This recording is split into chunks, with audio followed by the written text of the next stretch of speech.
অনেকে মারা গেছে 7 মাসের মাথায়, অনেকে মারা গেছে 8 মাসের মাথায়।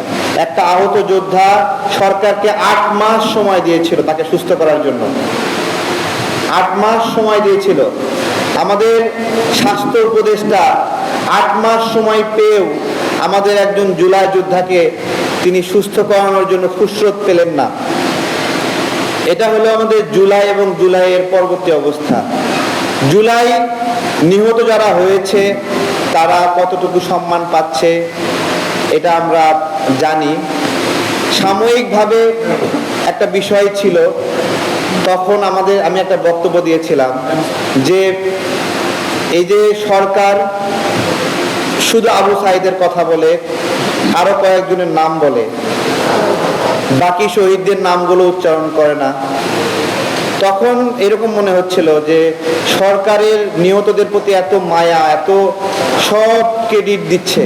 ফেস দ্য পিপলের টক শোতে আমি বললাম সরকার শুধু এই যারা জুলাইয়ে মারা গেছে সেই মৃতদের ক্রেডিট দেয়, সরকার জীবিতদের ক্রেডিট দিতে চায় না,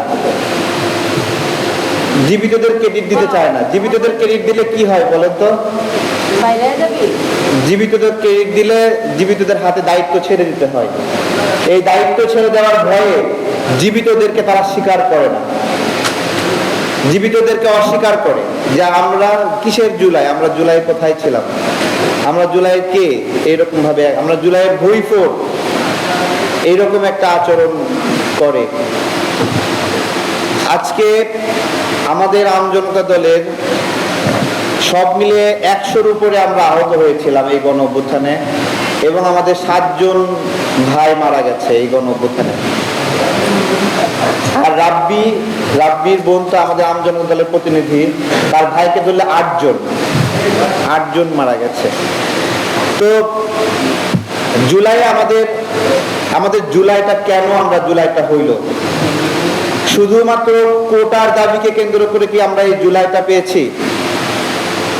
কোটা তো 16 তারিখে এই দাবি মেনে নিয়েছে, এরপরে তো সবাই দেখলাম সুটকেস ব্রিফকেস নিয়ে ক্যাম্পাস ছেড়ে চলে যাচ্ছে, সবাই একজন করে চলে যাচ্ছে। তাহলে এরপরের যে আন্দোলনটা হলো সেইটা আসলে কিসের আন্দোলন ছিল? এরপরের যে আন্দোলন সেটাই ছিল আমাদের সেই সুদীর্ঘ ভোটাধিকারের আন্দোলন, এবং ক্ষমতা বিলম্বিত করার জন্য, ক্ষমতা প্রলম্বিত করার জন্য তারা মাঝে মাঝে স্থানীয় সরকারের নির্বাচনের কথা বলে। আজকে গণতান্ত্রিক সংকটের কথা বলছি, এই স্থানীয় সরকার নির্বাচনের হাইপ তোলা না, এটাও আমাদের গণতন্ত্রের সংকটের একটা কারণ।